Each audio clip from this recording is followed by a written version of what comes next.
살아계신 하나님 아버지, 우리 안에 하나님의 능력과 은혜가 항상 깊어지기를 바랍니다.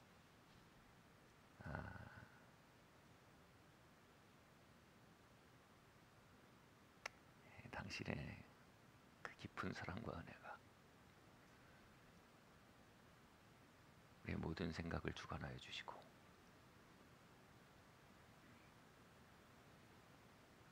우리의 지난 일주일과 앞으로의 일주일을 비추는 빛이 될 수 있도록 예배 가운데 말씀하여 주시옵소서.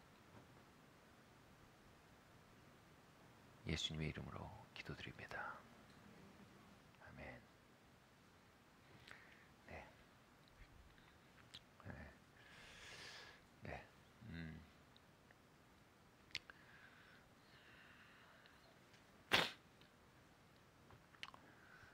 우리 말씀을 함께 봉독하시겠습니다. 함께 읽겠습니다. 제목입니다. 시작. 질투의 문화 깨뜨리기. 한 번 더 읽을까요? 질투의 문화 깨뜨리기. 아마 이 제목만으로 마귀가 깜짝 놀랄 겁니다.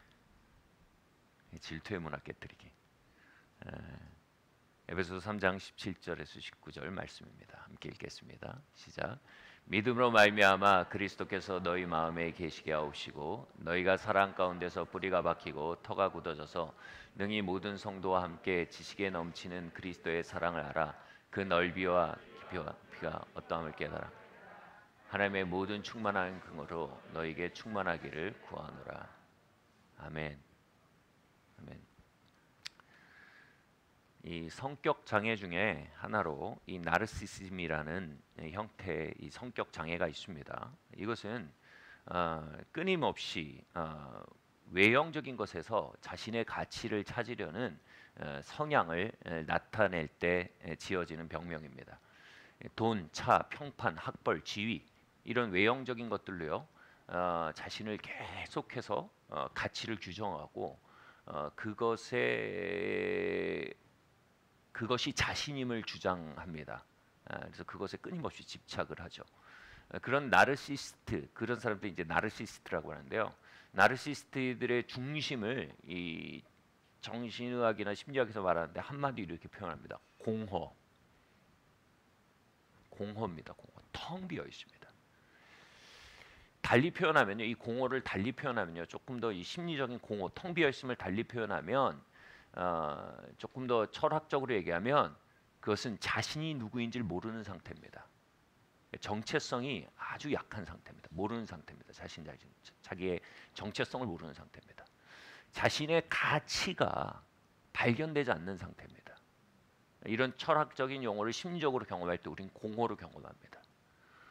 여러분, 이 텅 빈 공허 모두에게 낯선 언어는 아닐 겁니다.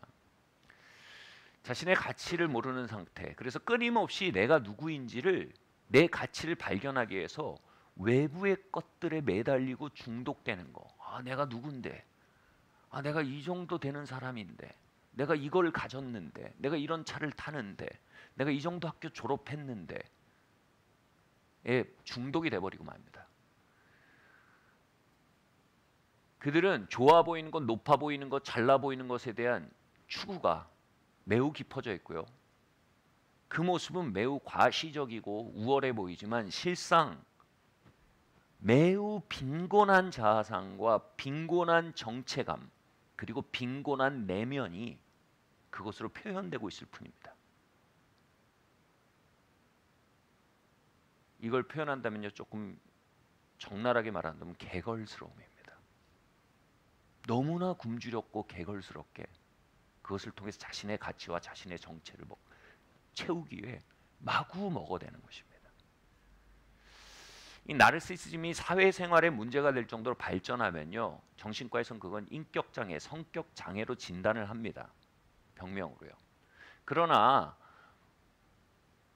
정신과에서 그렇게 진단받을 정도는 아니어도요, 모든 인간은요 어느 정도의 나르시시즘의 문제를 가지고 있습니다. 많은 사람의 나르시시즘이 이 사회생활에 문제가 되지 않을 정도라 하지만 정신과 진단을 것들 정도가 아니라고 하지만 사실 영성 생활에 문제가 될 정도이긴 합니다. 모든 사람이 나르시시즘이요. 네.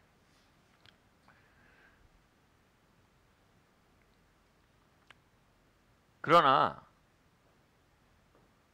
이 정신과 의사가 나르시시즘이라 부르는 것을 그리고 이 정신과 의사가 나르시시즘이라고 부르는 것을 예수님은 교만이라고 부르십니다. 교만은요 인류의 뿌리 문제입니다. 그게 좀 너무 노골적으로 드러나는 건 나르시스트들이고요. 영혼의 의사이신 예수님 앞에 우리 모두는 나르시시즘이란 진단을 받은 사람들입니다. 그러나 예수님은요 교만을 이 밥맛 떨어지는 잘난 척이다 라고 보지 않으십니다. 그냥 그 교만 너머에 있는 저열한 자아상과 빈곤한 정체성을 보시고, 그리고 그 교만한 몸부림의 너머에 있는 깊은 공허함을 보시며 긍휼히 여기시고 불쌍히 여기고 계십니다. 오늘 이 본문은요 우리가 사랑 가운데서 터가 굳어지기를 간구하고 있습니다. 우리의 가치와 정체성이 집과 지위와 소유에 놓여지지 않기를 간구하는 것입니다. 우리의 가치와 정체성이 성공과 지위와 평판에 놓여지지 않기를 간구하는 것입니다. 그리고 그것들이 그리스도의 사랑 안에 세워지게 해달라고 간구하는 기도인 것입니다. 사실 이 기도는요 그 어느 기도보다 시급한 기도입니다. 이 기도는요 그 어느 기도보다 시적절하고 전략적이며 절박한 기도입니다. 세상이 얼마나 외형적인 것에 자신의 가치와 정체성을 부여하고 삽니까? 여러분 그 문화가 얼마나 창궐합니까? 부성공 높은 지위에 편승해 자기가 부자가 되고 성공한 자가 되고 높은 사람이 되고, 즉 자신의 소유가 자신의 정체성을 결정하고 자신의 지위가 자신의 정체성을 결정하고 자신의 평판이 자신의 정체성을 결정하는 것, 이것이 여러분 세상의 길입니다. 세속의 길입니다. 이것이 세상 사랑입니다. 그리고 세상을 사랑하는 자 안에는 아버지의 사랑이 거할 수 없다고 했습니다. 이것은 아버지께서 사랑하지 않는다는 뜻이 아닙니다.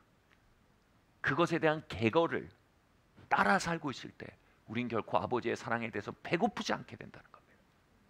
아버지의 사랑에 대한 허기짐이 없어진다는 것입니다. 마음이 가난한 자는 복이 있나니 애통한 자는 복이 있나니 라는 팔복의 선언에서 멀어져 간다는 것입니다. 이 세상의 길은요 매우 실제적이고 강력한 방식으로 오늘을 사는 사람들을 규정하고 그들의 가치를 설정하고 있습니다. 그러니 이 세상은 나르시시즘으로 충만한 세상입니다. 교만의 왕국인 것입니다.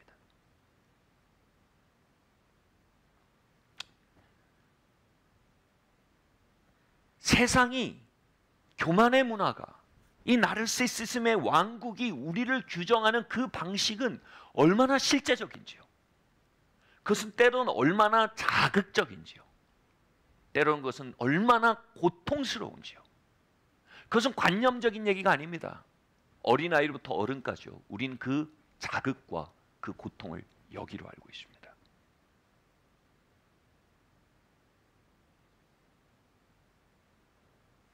마치 삼장법사가요 손오공의 머리에 금태를 둘러놓고요 노래를 노래가 아니죠.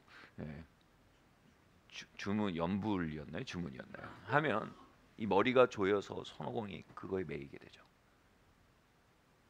똑같습니다. 이 나르시시즘의 문화는요 우리의 영혼에 씌어진 금태와 같습니다. 세상이 그것을 향해 노래할 때요 그것은 조여서 우리의 영혼을 고통스럽게 합니다. 또는 우리의 영혼에 짜릿한 자극을 줍니다. 그것으로 세상은 우리를 조종할 수 있게 됩니다.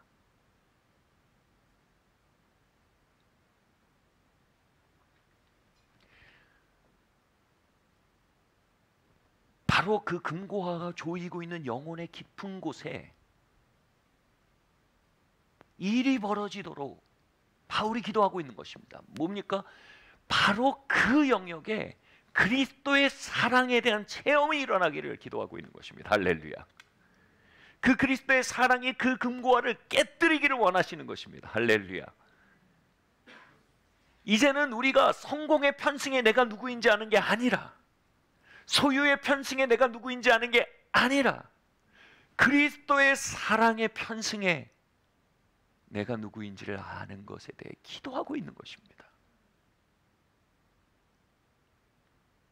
이것은 가장 위대한 영적 전쟁입니다. 뭐라고 말합니까? 그 사랑의 넓이와 높이와 깊이를 알아. 네? 그 사랑의 넓이와 높이와 깊이를 알기를 원한다고 합니다. 어떤 성경교사는요, 이 표현에 대해서요, 그리스도 안에 있는 나의 정체와 가치를 알아라고 해석하는 게 맞다라고 얘기합니다. 저는 그 해석에 매우 동의합니다. 우리가 그리스도의 사랑을 체험적으로 알면요, 그 사랑은 신학이 아니라 나를 규정하는 나의 정체성의 뿌리가 됩니다. 더 이상 성공이 나에게 노래해서 나를 규정하지 못합니다. 더 이상 가난이 나에게 노래해서 나를 고통스럽게 하지 못합니다. 그 그리스도의 사랑이 나에게 노래 부를 때 그 금고가 깨어지고 내 안에 진짜 내가 발견되는 것입니다.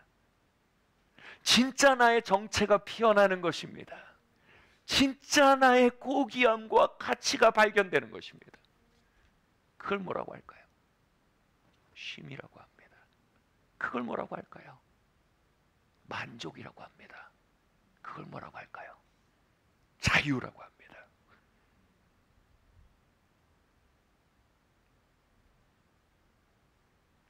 그리스도의 사랑 안에서요, 우리는 하나님 아버지의 아들과 딸들입니다. 그리고 그리스도의 사랑 안에서요, 교회된 신부, 우리 성도들은요, 그리스도께 사랑하고 사랑받는 신부들입니다. 여러분, 이건 너무나 큰 정체입니다. 하나님의 아들이라니요, 그리스도의 신부라니요.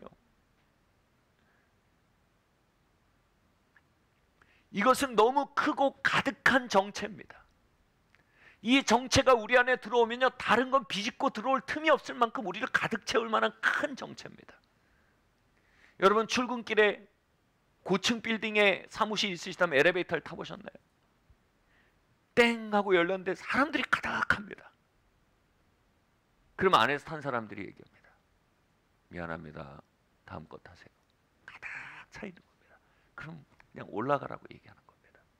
여러분, 이것처럼요, 세상의 영이요, 우리 안으로 뛰어들려고 할 때,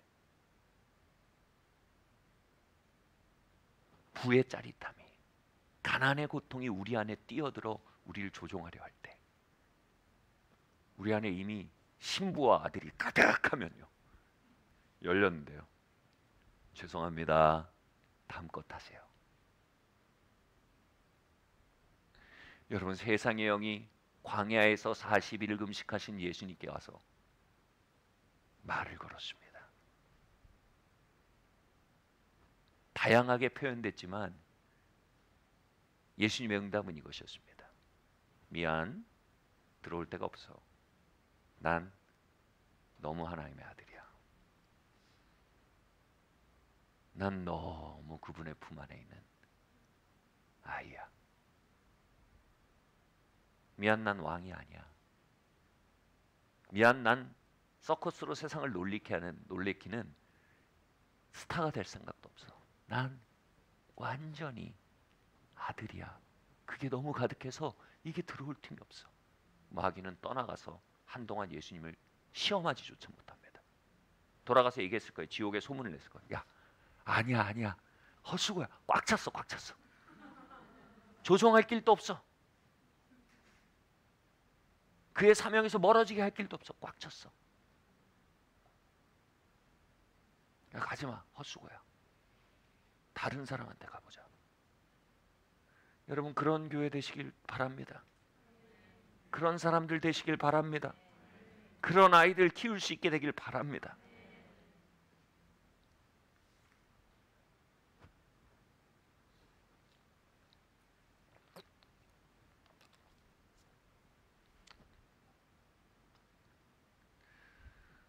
그래서 바울은요, 그리스도 안에는 헬라인이나 유대인도 없다고 했습니다. 난 유대인이야. 엘리베이터가 타려고 하는데 미안, 들어올 데가 없어요.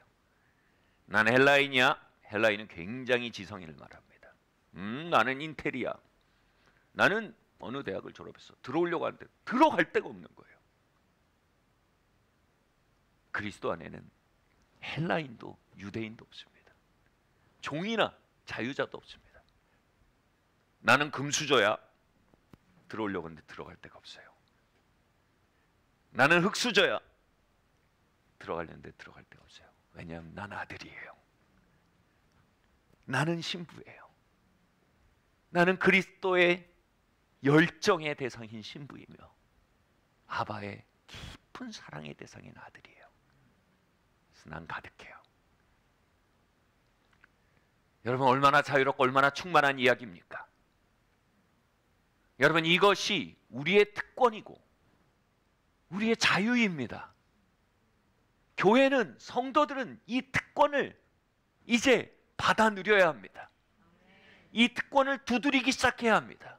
이 충만과 자유가 우리에게 약속되어 있는 유업이 우리의 것으로 다운로드 되도록 이제 우리는 그것을 향해 침노에 들어가야 합니다. 여러분 아멘. 얼마나 많은 분들이 더 많은 소유를 침노하기 위해 이 진짜 자유를 침노하지 못합니까? 얼마나 많은 이들이 더 높은 지위를 침노하기에 이 진짜 충만을 향해 침노에 들어가지 못합니까?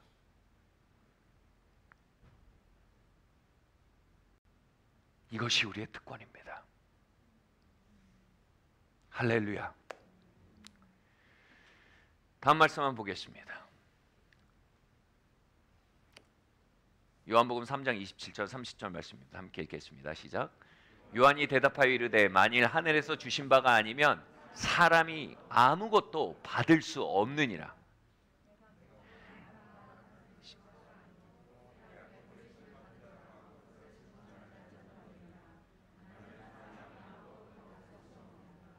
신부를 취하는 자는 신랑이나 서서 신랑의 음성을 듣는 친구가 크게 기뻐하나니 나는 이러한 기쁨으로 충만하였노라. 그는 흥하여야 하겠고 나는 쇠하여야 하니라. 아멘. 여러분 우리는 엄청난 나르시시즘의 문화, 교만의 문화에 압박을 받고 있습니다. 그 수압 안에 살고 있습니다. 제가 이 스쿠버 다이빙을 좋아하는데요. 스쿠버 다이빙에 이제 어느 정도 어드밴스 라이센스를 따기 위한 단계가 있어요. 어느 정도 단계를 넘어가면 이걸 꼭 훈련해야 돼요. 수심 30m까지 내려갔을 때 우리에게 이렇게 그 수압과 또 이 질소, 우리가 마시는 질소가 이제 그 여기 질소가 섞여 있거든요.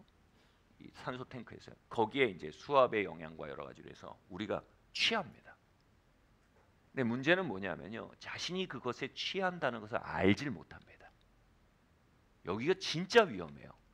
여기서 진짜 중요한 게 뭐냐면 내가 마시는 공기에 나를 취하게 하는 것이 있고 내가 어느 정도 취기가 돌고 있다는 걸 아는 게 가장 중요합니다.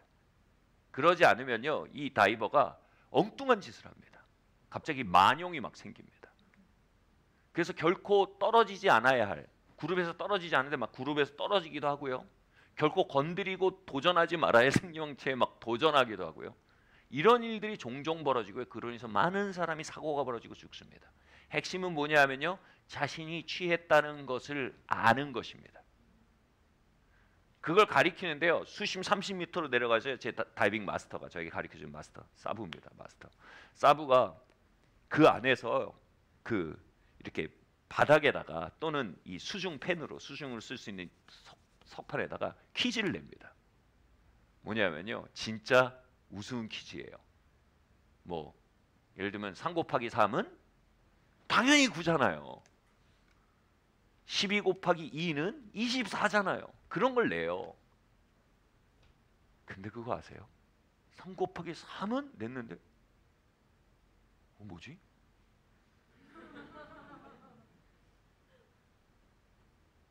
그때 다이버가 얘기해요. 마스터가 얘기해요. 너 취한 거야 지금. 알아야 돼. 그거 알아야 안전해.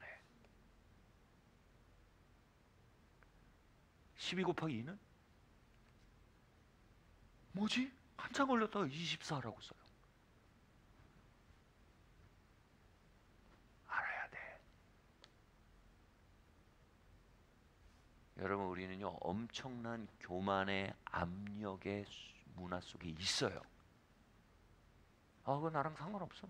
그런 거 내가 뭐 할 게 뭐야. 첫 번째 희생자가 될 거예요. 우리는 거기에 어느 정도 취해 있습니다. 그러기 때문에 우리는 그것에 대해 끊임없이 각성해야 될 필요를 발견해야 합니다. 우리는 모두 어마어마한 교만의 수압 속에 나르시시즘의 문화 안에 헤엄치고 있는 다이버들입니다.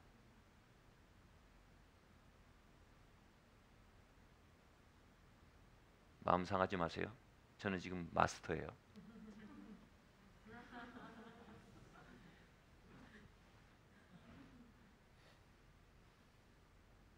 우린 계속 본능적으로 높아지려고 그래요. 뭘 통해서요? 끊임없이 외부적인 것들을 뭉켜짐을 통해서요. 그리고 그건 drunken, 취한 상태예요.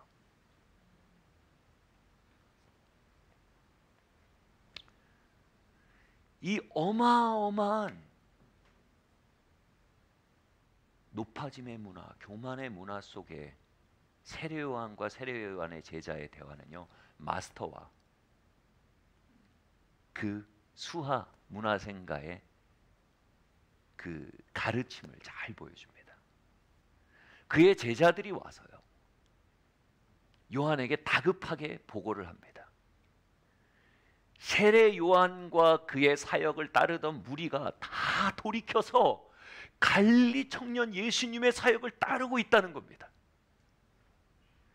그때까지 세례 요한과 그의 사역은요, 아마 존 미니스트리 또는 세례교회였을지 몰라요. 모르겠어요. 그들은 당시 대세였습니다. 잘 나가는 사역이었습니다. 영적 트렌드 세터였습니다. 아마 기독교 잡지의 표지 모델로 3개월 연속으로 실렸을지도 모릅니다. 아마 기독교 방송에 꽤나 출연했을지도 모르죠. 그런데 그 트렌드 세터가 갑자기 떠오르는 신인에 밀리기 시작하는 겁니다. 그 사역을 따르던 자들이 점점 그 신인에게로 쏠려가기 시작하는 겁니다. 이것은 세례 요한의 제자들에게 굉장한 위기가 되었습니다.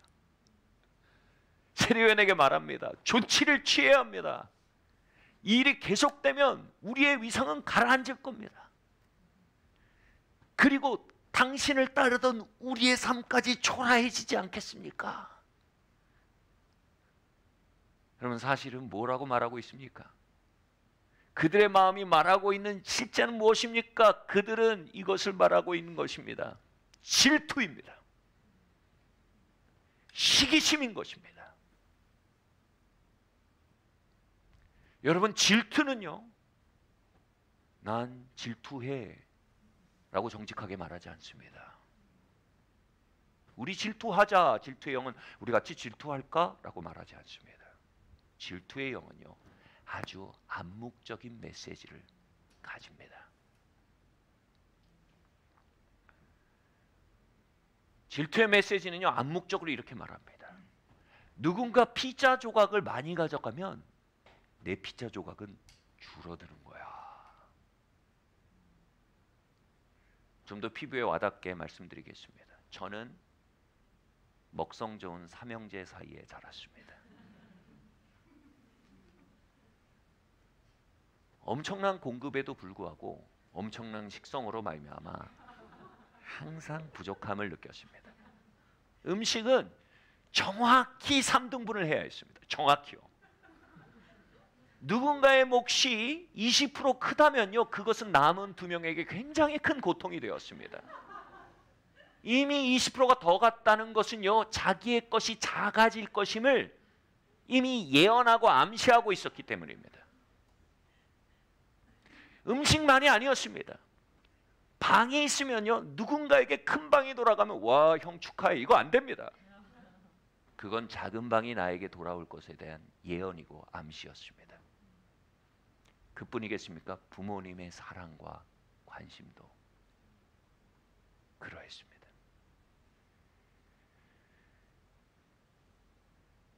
인간의 재화는, 인간의 사랑은, 인간의 관심은 제한적입니다.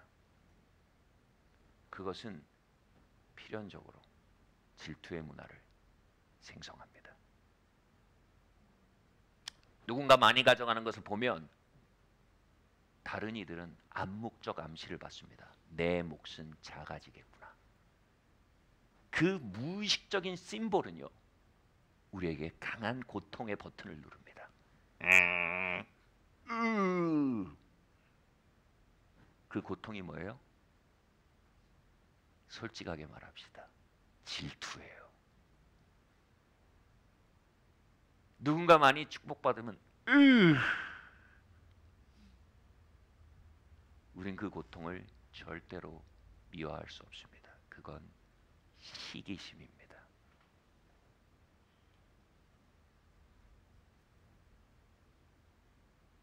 우리는 질투의 문화 안에 살고 있습니다. 우린 그 속을 헤엄쳐 가야 합니다. 질투의 두 번째 암시는 이것입니다. 네가 밝게 빛날수록 난 더 짙은 그림자에 덮이는 거야. 누군가 돋보이고 밝아질수록 그들 옆에 있는 나의 그림자는요, 더 짙어지는 경험을 합니다. 다시 삼형제의 자리로 돌아갑니다. 큰형님은 공부를 정말 잘했습니다. 힘도 셌어요. 작은 형님은 정말 운동을 잘했어요. 인기도 좋았어요. 그들이 밝게 빛날수록 저는 더 치였습니다. 스스로 비교하고 더 작아졌습니다.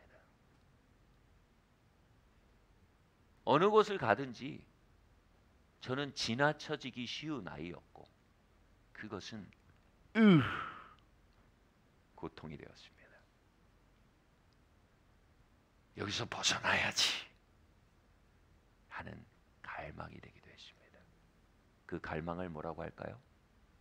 설교 초부에 말씀드렸죠. 개걸이라고 합니다. 개걸이요.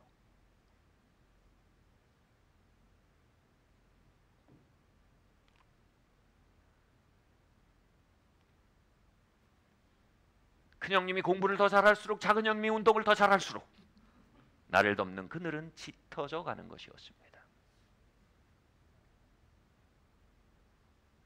목사님, 저는 그런 경험을 알지 못합니다. 시침이 떼는 분 없기를 바랍니다.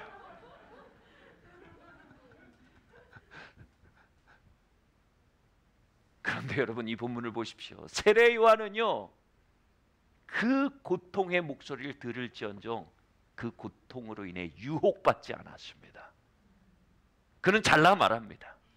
나는 신랑과 신부를 중매하는 중매장이다. 신랑이 흥하기 위해 내가 쇠해야 한다면 나는 뭐라고 말해요? 기뻐해야 마땅하다고 안 했어요. 기쁘다. 나는 기쁘다. 성공이나 소유나 영향력의 태양은 한쪽을 비추면 다른 한쪽은 그늘질 수밖에 없습니다. 그러나 그리스도의 사랑의 태양은 모든 이들을 고루 비추어냅니다. 그는 이미 그 사랑으로부터 빗받고 있었습니다. 제자들은 엉뚱한 태양을 쬐고 있었던 것입니다.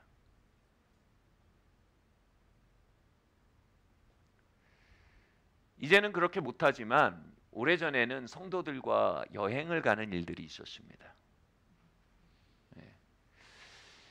한 번은 캠핑카를 가지고 여행을 하게 되었는데 이 선발대와 후발대가 나눠졌어요. 선발대들이 캠핑카를 다 가지고 있었고 후발대가 나중에 조인했어요. 그래서 후발대와 선발대가 한 캠핑장에서 만나기로 했습니다. 근데 선발대가 일이 꼬여서 하룻밤 늦게 도착한 겁니다. 그러니까 하룻밤을 지내고 다음날 아침에 간 겁니다. 후발대는요, 그 캠핑장에 가서 캠핑카가 없으니까 어떻게 해요? 휴게실에 가서 밤을 지새야 했는데요. 문제는요, 그때가 거의 영하에 육박하는 날씨였다는 겁니다. 그래서 자꾸 연락이 오는데 너무 춥다는 거예요. 목사님 추워요. 추워요. 저희가 몰고 갔어요. 너무 춥다고 하니까 팍 몰고 갔어요. 근데 가보니까 휴게실에 딱 들어가 보니까 아니 벽난로가 떡하니 펴 있는 거예요. 소파 옆에. 아니 벽난로가 저렇게 이글이글 타오르고 있는데 그 소파 옆에서 하면서 뭐 이렇게 춥다 그러냐. 훨씬 좋게 말했지만 제 마음의 목소리는 그랬어요. 근데 그런 거예요. 목사님 소파에 가서 앉아보세요. 제가 소파에 가서 앉아봤는데 깜짝 놀랐어요. 그건 벽난로가 아니고 LED 화면에 모닥불 영상을 피워놓은 거였어요. 모닥불인 줄 알고 손을 댔는데 차가운 거예요. 따뜻할 줄 알았던 그 라운지는 얼음장 같았어요. 그 불 앞에. 근데요, 재밌는 건 그 후발대가 그래도 그 불 앞에서 잤다는 거예요. 그 담요를 덮고 그리고 그 불 앞에서 잤다는 거예요. LED 화면 앞에서 전자파를 맞으면서. 그 얘기를 듣는데 너무 슬프고 너무 웃겼어요. 세례요한의 제자들은요, 엉뚱한 불 앞에 살아온 거예요. 평판의 모닥불, 인기와 부의 모닥불, 소유의 모닥불, 그것이 주는 열기로 자신의 영혼을 덮이려고 시도하고 시도했으나 결코 릴렉스 될 수 없어요. 왜냐하면 바짝 얼어붙거든요. 계속. 그 LED 앞으로 앞다투어 모이나 앞에 있는 이나 뒤에 있는 이나 죽긴 똑같아요. 누구의 절망이 더 클까요? 거기에 도달하면 나으려니 했던 그들의 절망이 더 깊어요. 마침내 손을 댔을 때 얼음장 같은 거예요. 그래서 사람들이 정상에서 무너지는 거예요. 사람들이 성공해서 붕괴되는 거예요. 인기 속에 파괴되는 거예요. 이거 아니잖아. 난 모든 걸 던져 여기에 왔는데 왜 이렇게 추워? 그나마 저기 가면 나으려니 하고 뒤에서 밀고 들어가는 이들은 희망이라도 있는 거예요.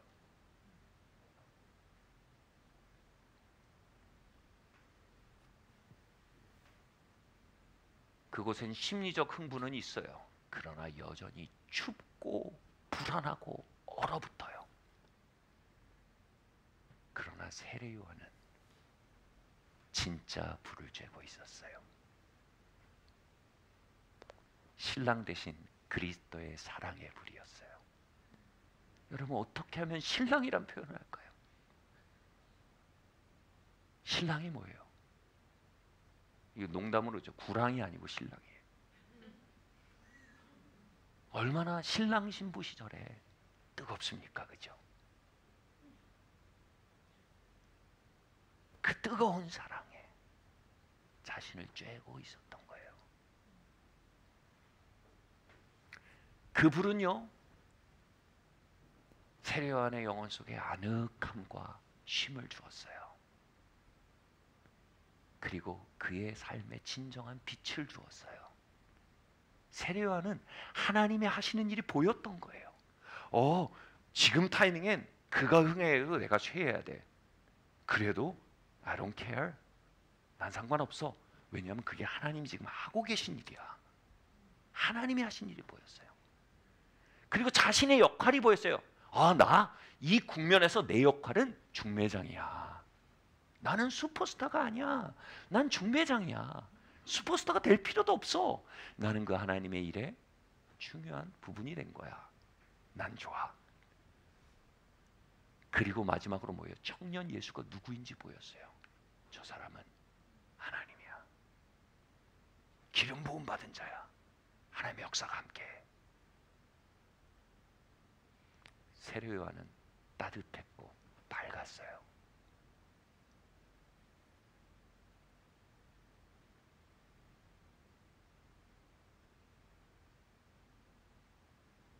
그러나 열이 없는 가짜 모닥불, LED 모닥불에 쪼그리고 자던 제자들은 추웠어요. 그래서 끊임없이 긴장하고 경쟁했어요. 조금이라도 더 가까이 가면 낫지 않을까? 그리고 그 빛이 없는 불로 인해 그들의 눈은 어두웠어요. 청년 예수가 누구인지 안 보였어요. 그냥 경쟁자로 보였어요. 하나님의 하신 일 따위는 보지 않았어요. 그냥 생존 전문가로서 자신에게 닥치는 위험과 기회만 끊임없이 보일 뿐이었어요. 그들에게 청년 예수는 약탈자였고 자신의 인기와 자신의 기반을 흔드는 침몰시키는 자였고 자신들은 위기에 처해 있는 거였어요. 그리고 그들은 생존의 정글에서 분투하고 있는 생존자로 자신을 발견하고 있었을 뿐이에요. 여러분, 그것이 그들이 볼 수 있던 전부였어요. 이건 성경의 이야기로 그치지 않아요. 우리의 지난 일주일의 이야기가 될 수 있어요. 우리의 지난 10년의 이야기가 될 수 있어요. 그러나 다가올 일주일과 앞으로 올 10년의 이야기가 되어선 안 돼요.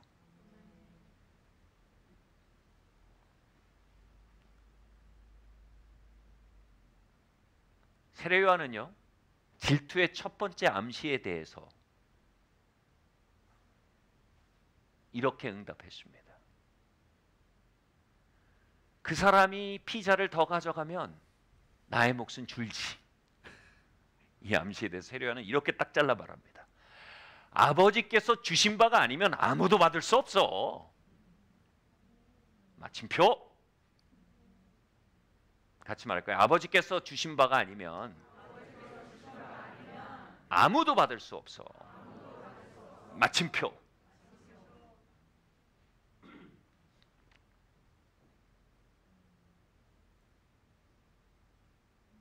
아버지는요, 우리를 따뜻하게 하지 못하는 가짜 불 앞에 모여 있는 삶을 향해 긍휼히 여기십니다. 그리고 거기서 우리를 건져내기 원하십니다. 그 가짜 불과 그 착각 안에서 건지기 원하십니다. 바로 질투의 불에서 우리를 건져 영원한 사랑의 불가로 우리를 부르길 원하십니다. 할렐루야. 돌진을 돌이키십시오. 착각적 강박에서 깨어나십시오. 그리고 질투의 불 안에서 우리가 계속해서 인기와 명예와 지위와 자랑과 소유를 추구하는 모습에 대해 마음이 깨어지고 긍휼이 불타오르고 계십니다. 그곳에서 주어지는 재물은, 지위는, 자랑은 결코 축복이 아닙니다. 그것은 우리의 영혼을 사로잡아 뒤흔드는 지배자가 되어버리고 맙니다. 하나님은 우리가 그것을 소유하기를 원하시지 그것에 사로잡히길 원하시는 게 아닙니다.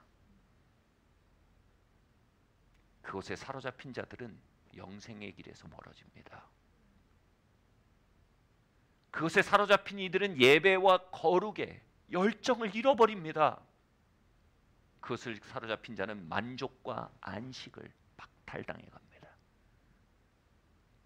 우리가 잘못된 불을 가까이 하고 있을 때, 잘못된 불을 향해 기울어지고 있을 때 우리 안에 거절할 수 없이 드러나는 증상이 있습니다. 바로 시기심입니다. 하나님이 누군가를 축복하시는 걸 때 우리의 마음의 반응이 우리의 마음의 방향을 보여줍니다. 하나님이 누군가 축복하실 때 시기심과 질투의 목소리가 강하게 들려납니다. 그리고 우리에게 이렇게 압박합니다. 자, 너는 박탈감을 느껴야 해. 저 사람이 피자 4개를 가져갔어. 그럼 뭘 의미해? 남은 4개로 너희 10명이 나눠 먹어야 된다는 걸 의미해. 합리적이지 않은 상황에서도 우리의 감정은 그렇게 느낍니다. 요한의 제자들 안에 드러나고 있는 시기심은요, 그들이 질투의 불, 가짜 불을 쬐고 있다는 것을 정확하게 드러내 보여주는 좌표였습니다. 마스터였던 요한은요, 그들이 질투의 질소에 취했음을 알려주고 있었던 것입니다.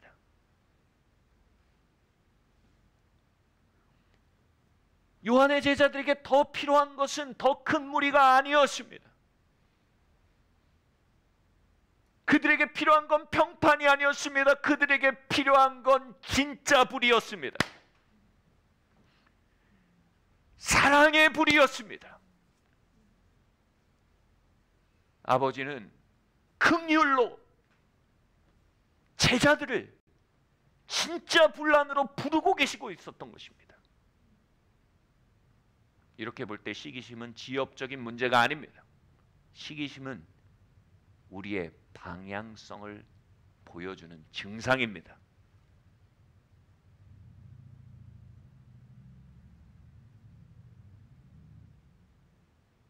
여러분, 진짜 불 앞에 계십니까? 가짜 불 앞에 계십니까? 진짜 불로부터 채우고 진짜 불이 비추는 것을 보고 사십니까? 가짜 불로부터 채우고 가짜 불이 비추는 걸 보고 사십니까?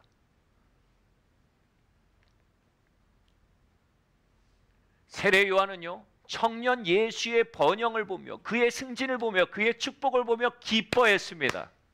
이것은 그가 진짜 불 앞에 서 있는 자임을 보여주는 일이었습니다. 아버지가 주신 것이 아니면 받을 자가 없다. 아멘. 이 말을 받고 말하면 이렇습니다. 청년 예수의 아버지가 그를 축복하는 것에 대해 나는 기쁘고 감사하다. 왜냐하면 나에게도 나를 축복하실 아버지가 계시거든. 진짜 불에 대한 발견이요, 질투의 불이 가져오는 환영을 깨트린 겁니다. 아주 오래전이었습니다. 김효영 목사님이 저에게 전화를 하셨어요. 제가 안식년 중이었고 한국에 없었습니다. 아주 오래전이에요. 근데 국제 전화로 무슨 다급한 일인가 해서 국제 전화로 전화하셨어요. 네, 그러시는 거예요. 목사님, 제가 좋은 차가 생길 것 같습니다. 그런데 목사님이 아직 차가 없으신데 제가 먼저 좋은 차를 가지는 게 너무 불편합니다.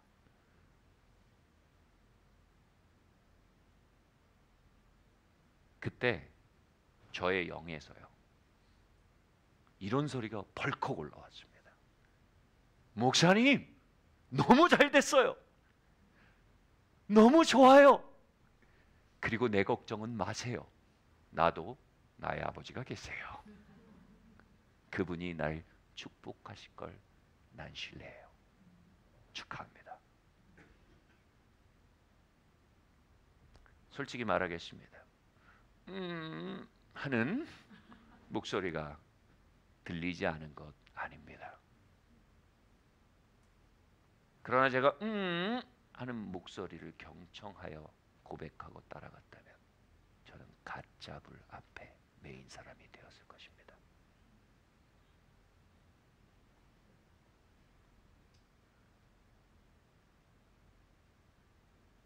그런데 제 영 안에서 일어나는 그 진짜 불의 빛이 저를 깨운 것입니다. 그렇게 아버지의 사랑과 돌봄을 축하할 때, 아버지의 다른 이들 향한 축복을 축하할 때 제 안에서 질투의 영이 깨져나간 겁니다. 비교의 영이 부서진 것입니다. 몇 달이 지나고요.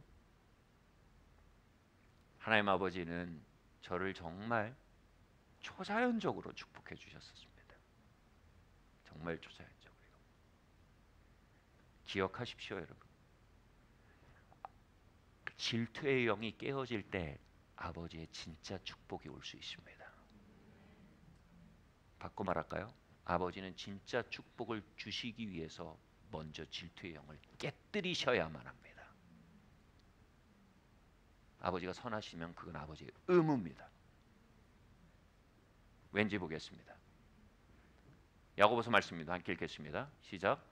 그러나 너희 마음속에 독한 시기와 다툼이 있으면 자랑하지 말라. 진리를 거슬러 거짓말하지 말라. 이러한 지혜는 위로부터 내려온 것이 아니요 땅 위에서 온 것이요 정욕의 것이요 귀신의 것이니 시기와 다툼이 있는 곳에는 혼란과 모든 악한 일이 있음이니라.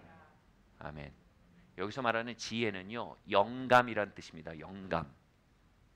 영감이라고 말하는 건 뭐냐면 질투와 시기는 하나의 감정이 아니라 하나의 영이라는 것입니다.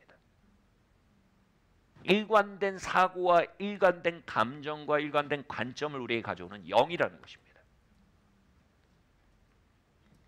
그리고 질투는 종종 문화를 건설하는 기반이 됩니다. 여러분 묻겠습니다. 명예와 지위와 소유는 나쁜 것입니까?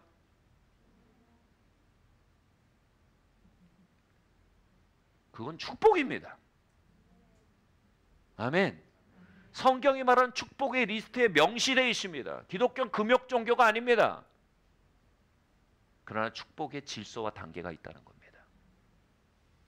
주님이 억눌렸던 자모와 칭찬과 명성 얻게 하신다고 성경에 써 있습니다. 할렐루야. 주님은 억눌렸던 자모와서 그 억눌림을 깨뜨리시고 그 다음에 칭찬과 명성을 주신대요. 근데 반드시 중독에서의 자유가 선행돼야 돼요. 우리가 질투의 문화 안에 있을 때 그 질투의 문화는 축복을 도구로 바꿔내는 일을 합니다. 시기 안에 부어진 축복은요, 요강에 부어진 갈비탕입니다. 죄송합니다. 더 나이스한 비유를 못 찾았어요. 제가 찾은 가장 고상한 비유입니다. 다시 말하겠습니다. 질투의 문화와 심령 안에 부어진 축복은 요강 안에 부어진 갈비탕입니다.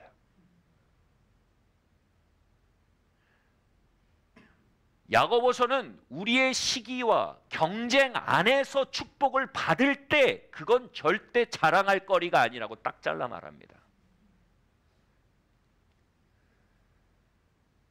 그건 진리를 가리는 장애물이 될 거라고 얘기합니다. 그것은 우리의 영혼을 죽이는 독소요, 우리의 삶을 몰아가는 금고화가 될 거라고 얘기합니다. 요한의 제자들이 질투의 문화 안에 있을 때 누린 인기는요, 그리스도와 하나님의 역사를 가리는 안대가 되었습니다. 그리고 계속해서 야고보는 말합니다. 마귀적인 분쟁과 혼란의 계기가 될 거라고 말합니다. 와, 야고보는 질투의 문화 안에서 부어진 축복이, 야고보의 언어입니다, 귀신들의 운동장이 될 거라고 말합니다.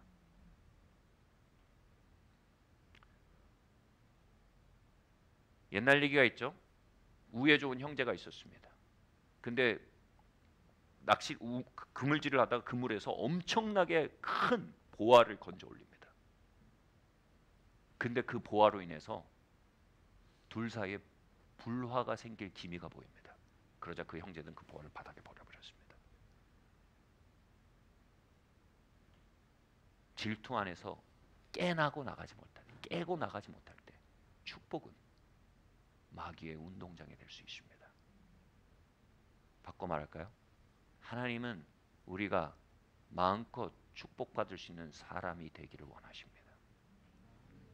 마음 놓고 축복할 수 있는 안전지대에 우리를 도달시키기를 원하십니다.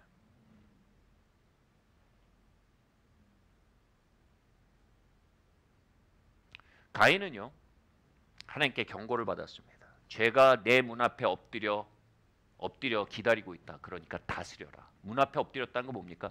그의 마음의 문 앞에서 그 죄가 계속 말하고 있었다는 겁니다. 아주 은밀하게 말하고 있었습니다. 그러니까 주의를 기울여라 가인아 그랬습니다. 그 죄는 바로 동생 아벨을 향한 시기심이었습니다. 은밀한 시기심의 목소리가 말씀드립니다. 질투나 시기심은 나 시기심이야 라고 말하지 않습니다. 은밀하게 엎드려 저 사람들은 받을 자격이 없어. 저거 너무 과해. 너무 많이 나간 거야.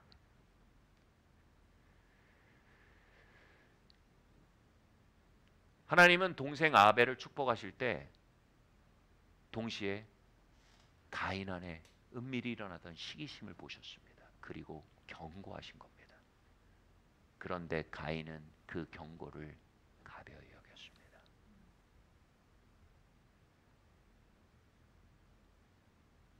그리고 가인은 그 시기심이 자라서 자신을 삼키고 그리고 아벨을 죽이기까지 몰아가는 참담한 자리까지 나아갑니다. 하나님의 사람은 이 구절을 이렇게 해석했습니다. 하나님은 가인을 축복하기 위해 아벨을 먼저 축복하셨다. 시편이 분명히 말합니다. 아론의 하나님이 형제가 연합하여 동거함이 어찌 그리 아름다운지요. 어떻게 연합하고 동거합니까? 형제 사이의 가장 큰 위기는 시기심과 비교의식입니다. 그게 깨어질 때 연합할 수 있습니다. 근데 축복이 어떻게 만다고요? 아론의 머리에 기름을 부어 그 기름이 수염을 타고 온몸에 흘러내린 것 같다고 말했습니다. 하나님의 한 번의 기름을요 온몸에 천사들 다 모여 하나 둘 셋 하고 한 번에 다 온몸에 발라주는 게 아니에요. 머리부터 붓는다는 거예요. 왜요? 온몸에 붓기 위해선 머리부터 부어야 돼요.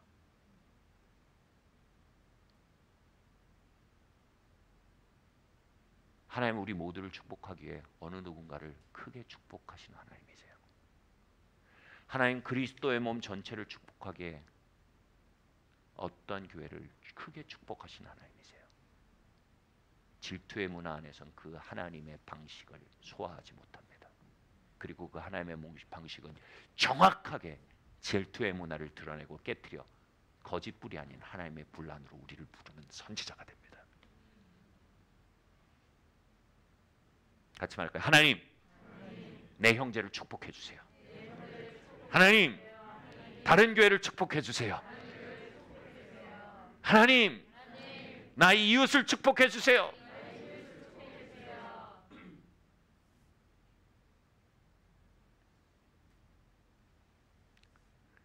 하나님 아벨을 축복해 가인을 축복하고 싶으셨던 거예요. 그런데 가인은 그 사실을 축구할 수 없었어요. 그의 마음은 이미 가짜불에 삼키웠어요.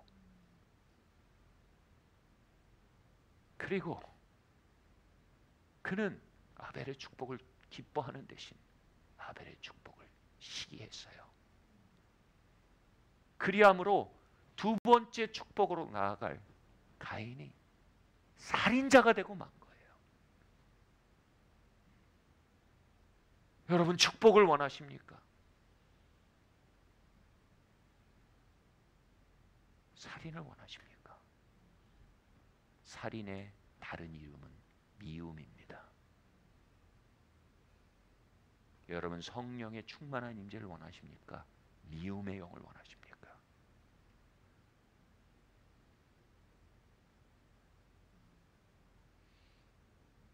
그렇게 우리 주변에 누군가 크게 축복받을 때 그건 위험한 갈림길입니다. 우리 주변에 다른 교회가 크게 축복받을 때 그건 도전이 되는 일입니다. 우리는 미움이 아닌 축복 안에 들어가길 원합니다. 우리는 은밀히 엎드려 속삭이는 시기를 제어하기를 원합니다.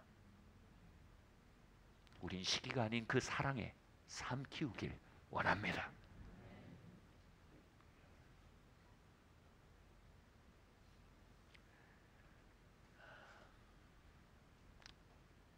한 번은 다른 곳에 사역하고 있었을 때였습니다. 그곳에서 한 그 공동체의 임원이 저에게 말했어요. 자기가 더 이상 하나님의 사랑하심을 신뢰할 수 없어서 헌신하는 게 너무 힘들다고 그런 거예요. 그래서 파고 들어가 보니까 그건 신학적인 문제가 아니었어요. 대부분 이런 건 99% 신학적인 문제가 아니에요. 그분이 뭐냐면 임신을 하기 원했는데 오랫동안 임신을 못했어요. 그래서 그 문제로 같이 기도했어요.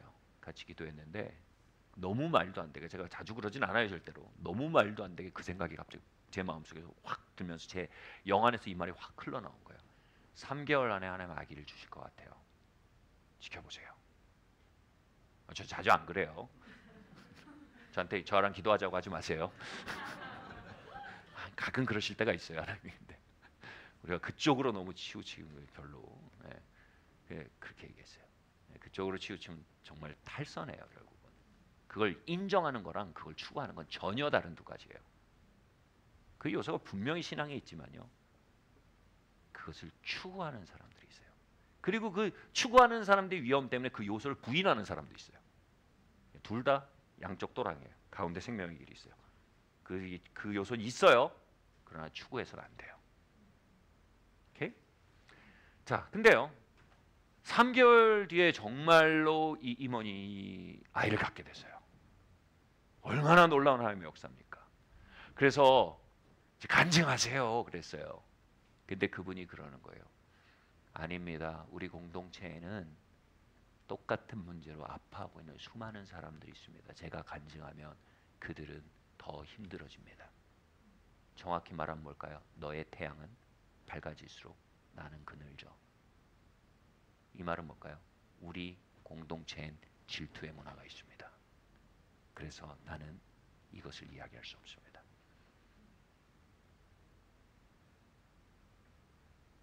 은밀한 가인이 일어날 수 있습니다. 와, 제가 그 얘기를 듣고요, 가만히 있는데 제 안에 정말 성령께서 이렇게 감동하시는 걸 느꼈어요. 만약 그녀가 간증할 수 있다면 나는 그 일을 더 많은 이들에게 행할 수 있는데, 만일 그녀가 그 일을 간증할 수 있으면 나는 더 많은 이들에게 그 일을 행할 수 있는데, 바꿔 말할까요?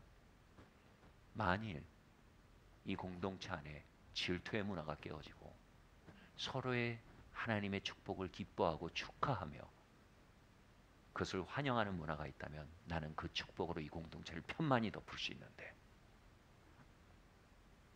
아멘.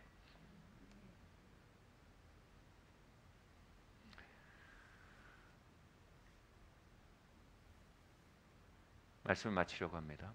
찬이팀 나와주셔도 되겠어요.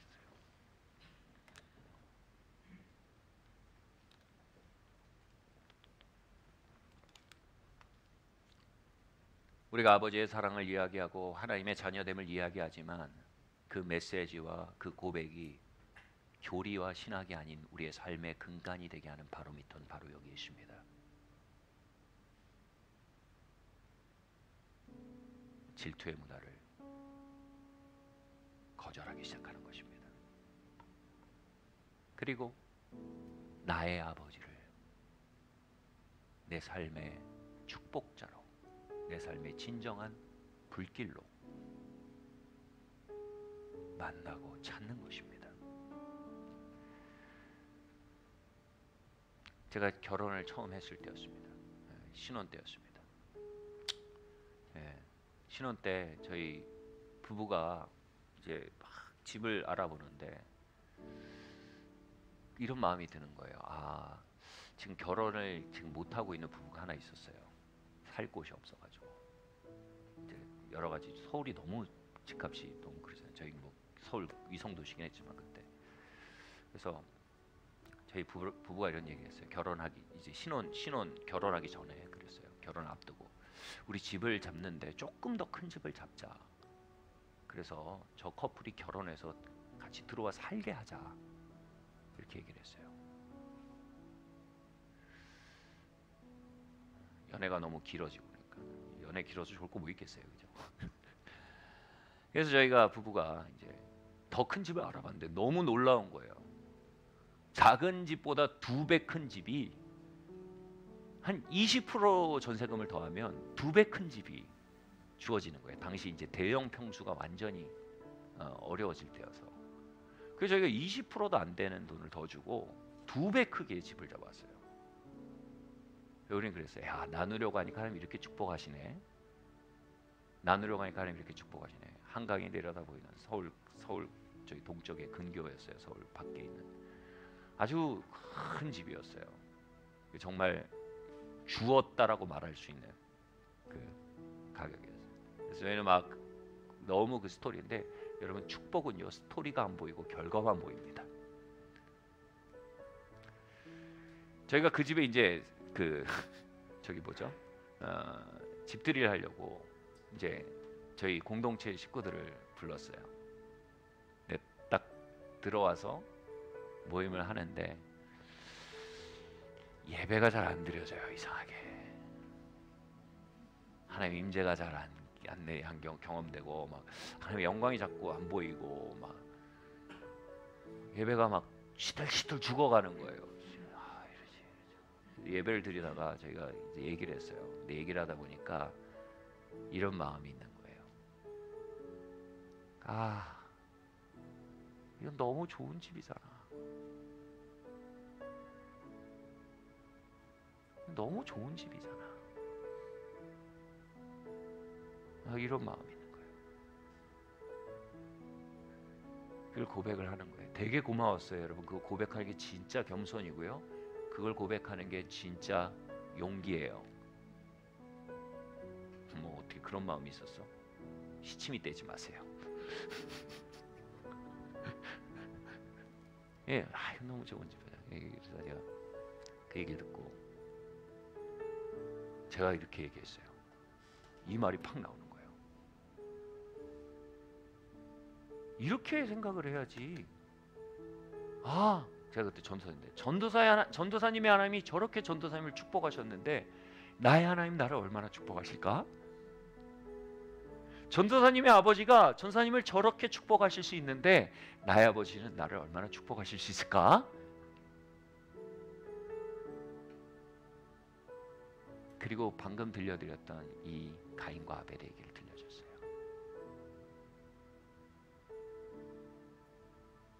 그리고 다시 기도하고 예배하는데 제 마음에 이런 그림이 보여지는 거예요. 따뜻하고 모닥불이 피워져 있고 진짜 모닥불이요.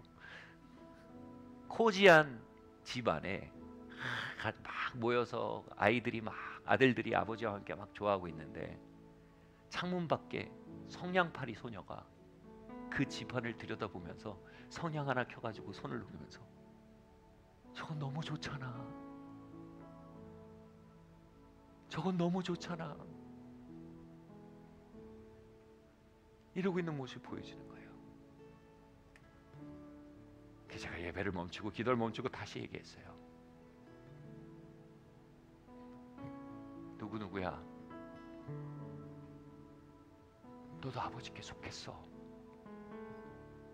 너도 이 집안에 속했어. 이 하나님의 축복 안으로 들어와. 이 아버지의 돌보심을 신뢰해. 너가 이 하나님의 가문의 일원임을 이제 받아들여야 돼. 그리고 말해, 아버지, 내가 아버지를 향해 나아가겠습니다. 그리고 아버지를 향해 나아가고 당신을 섬기는 삶 속에 아버지께서 아버지의 방식과 아버지의 때 나를 아름다운 방식으로 축복하실 것을 믿습니다. 그렇게 말해. 그때 그 지체의 마음에 변화가 일어났어요.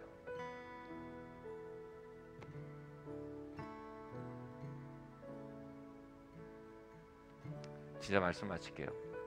제가 오늘 이 설교를 준비하면서 이 부분이 생각이 났어요.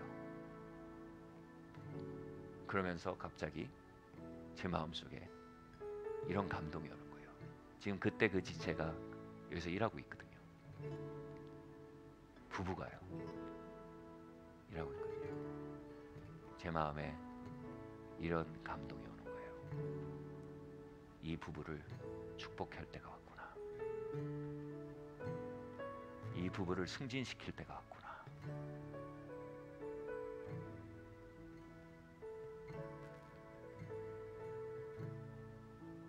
그것은 제가 한 말이 아니었어요. 하나님께서 그 부부에게 하신 그때 부부는 아니었지만 그 지체에게 하신 약속이었어요.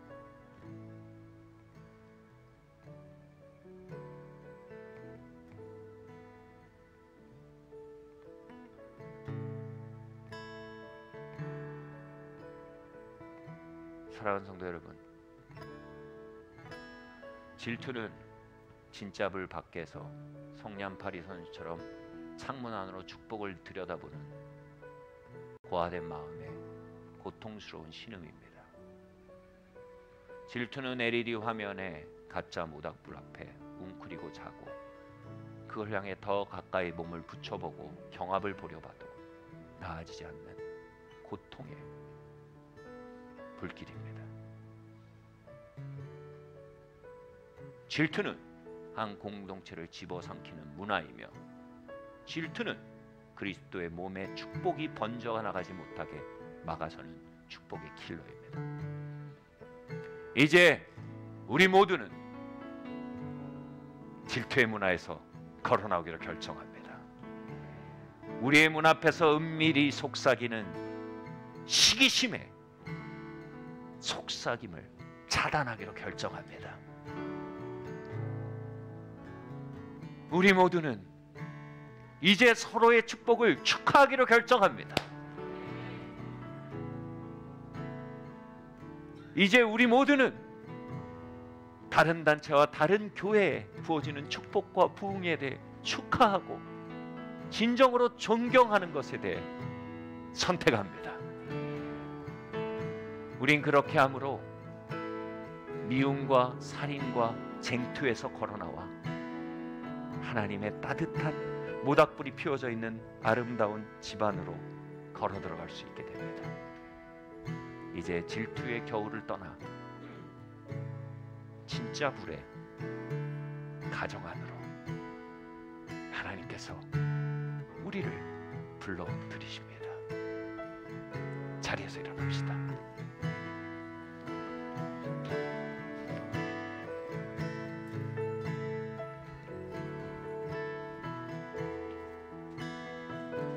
우리 마음엔 없지만 우리 영에 있는 소리를 한번 해봅시다.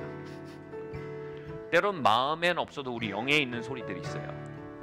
한번 옆에 볼까요? 당신이 나보다 먼저 축복받았으면 좋겠습니다. 먼저 축복받았으면 좋겠습니다.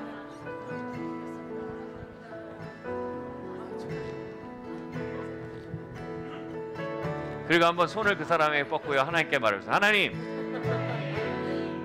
이들을 저보다 먼저 축복해 주세요.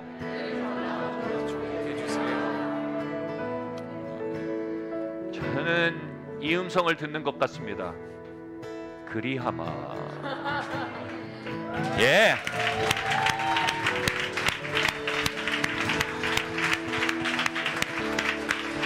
예, 하나님 그렇게 하세요.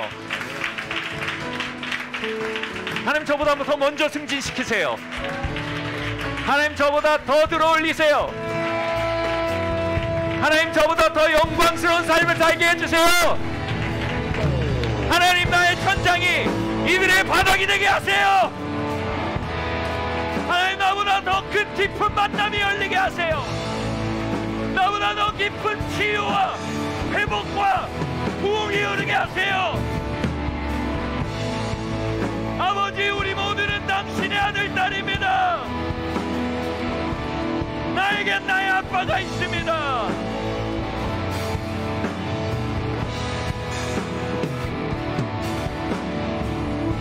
나의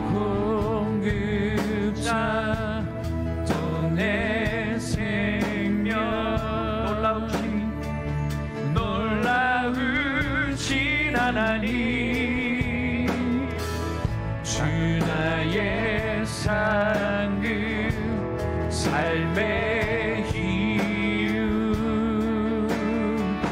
놀라우신 하나님 주님의 그 모든 것이 내 삶을 가득 채우네 내 모든 갈증과 미련 주 사랑으로 만족시키 부족함 없네. 예. 우리 함께 고백합시다. 이 영의 고백이 우리 마음의 고백이 될 것입니다. 내 주 위하여 대속하신 놀라우신 하나님 다시 오실 왕 나의 모든 것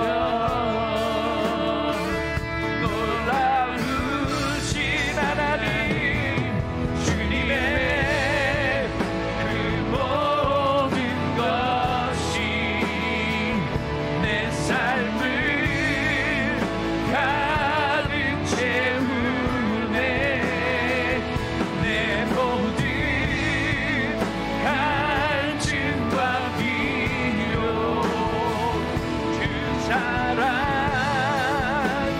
만족시키니 내가 원하는 내가 원하는 모든 것보다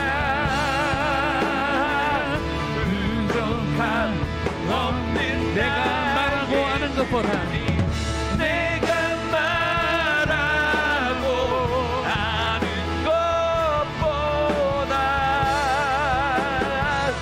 더욱더 내가 원하는 모든 것보다 내가 원하는 모든 것 아버지 당신은 우리의 아버지십니다. 부족함 없는 당신의 귀함은 모두를 정확히 비추십니다.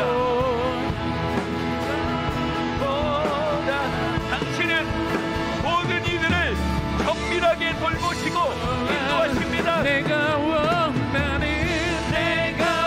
원하는 모든 것보다 부족함 없는 내가 말하고 하는 것보다 주님 내가 바라고 하는 것보다 더 놀라우신 주님의 그 모든 것이 내 삶을 가득 채우네 내 모든 증과 필요 준 사랑으로 만족시키니 부족함 없네. 할렐루야. 네. You are my blesser. 당신이 나의 기업입니다. 당신이 나의 응답입니다. 주 사랑으로 만족시키니 부족함 없네. 오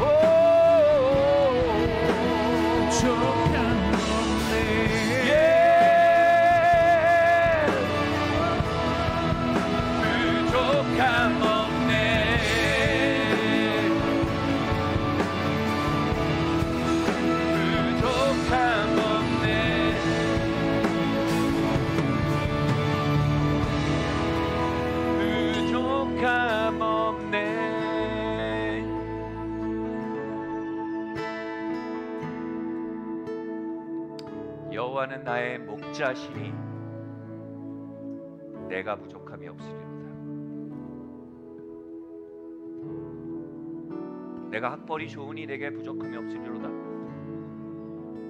내가 신분이 좋으니 내게 부족함이 없으리로다. 내가 유명하니 내게 부족함이 없으리로다. 여호와는 나의 목자시니 내게 부족함이 없으리로다. 아바가 나의 목자이십니다. 아바가 나의 인도자이십니다. 아바가 나의 블레서이십니다. 아바요, 당신이 나의 목자이니 내게 부족함이 없습니다. 나는 당신의 자녀이니 내게 부족함이 없습니다. 그리고 부족함이 없을 것입니다. 그리함으로 우리가 서로의 축복을 축하합니다. 서로의 승진을 축복합니다. 서로의 기름 부음을 축복합니다.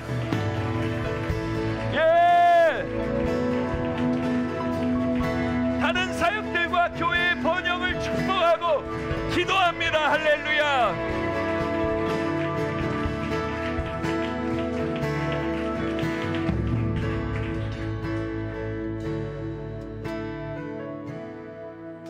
주님, 우리가 LED 화면에 어른거리는 불의 이미지에 너무 많은 세월을 끌어다 부으며 살았습니다. 이제 당신을 원합니다. 심지어는 교회 안에서도 그 질투의 불, 경쟁의 LED 불을 켜놓고 누가 더 많이, 누가 더 빨리, 누가 더 높이, 그 질투의 거짓 불 앞에 게임을 하며 살아왔던 모든 시간들이 이 시간 당신께 고백되어지길 원합니다. 여러분, 그 자유는 고백에서 시작됩니다. 여러분, 고백하세요. 네 마음 앞에 은밀히 엎드려 있는 시기심의 음성을 경계해라. 그 경계의 시작은 그것을 고백하는 것입니다. 그 은밀한 경쟁과 은밀한 질투와 은밀한 시기심을 고백하는 것입니다. 네, 부어주세요 주님. 네, 부어주세요 주님. 은밀한 박탈감을 고백하십시오. 혹시 여기 성냥팔이 소녀들이 계십니까? 성냥팔이 소년들이 계십니까? 축복과 은혜와 사랑의 따뜻한 가정을 눈발 내리는 거리에서 창문으로 들여다보며 너무 따뜻하겠네, 저긴 다른 삶이겠지. 아바께서 말씀하십니다. 나의 자녀가 되어라. 나를 신뢰해라. 그리고 내 안으로 들어와라. 여러분, 기나긴 여정일 수 있습니다. 그러나 분명히 확고한 진리의 여정이에요. 천천히 그러나 확실히 변화를 일으키는 여정입니다. 우리의 눈으론 문 밖에서 문 안으로 들어가는 한 발자국이지만 우리의 마음은 슬로우 러너입니다. 천천히 배워갈 것입니다. 그러나 확실히 우리는 그곳에서 쉼을 얻을 것입니다. 하나님, 나의 마음을 아바의 집으로 더욱 들여주십시오. 내 안에 성냥팔이 소녀를 아바의 집으로, 아바의 가문 안으로 더욱 깊이 받아들여 주십시오 라고 말씀드리세요. 여러분의 유업에 대해서 아바를 신뢰하세요. 비교의 영이 여러분에게 말할 것입니다. 그러나 이렇게 말하세요. 아바가, 나의 아바도 나에게 역사하고 계시다. 나의 아바도 나를 잊지 않으셨다. 나의 아바도 나를 이끌고 계시다. 나의 아바도 나를 계획하고 계시다. 나의 아바도 나에게 안패하시다.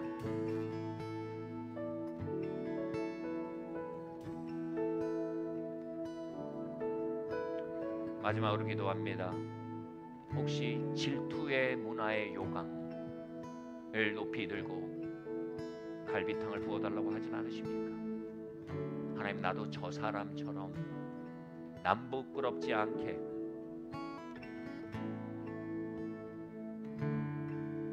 이제 기도를 받고 싶다. 하나님, 이 요강이 거두어지고 그리스도의 사랑 안에 터가 굳어져 그 깊이와 넓이와 높이를 깨달아 알게 하시고 그분의 충만으로 충만해지게 하시옵소서. 우리 요강을 내려놓으며 그 기도를 함께 드리겠습니다. 아버지 하나님, 그렇습니다. 주님께서 주님 도와주세요.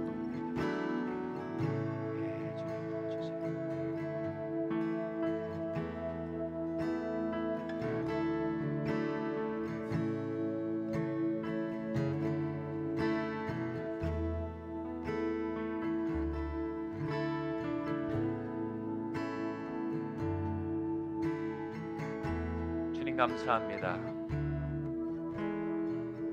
아버지, 우리 모두가 눈 내리는 길가와 따뜻한 하나님의 자녀된 자리 사이 어딘가에서 여정 중에 있음을 고백합니다.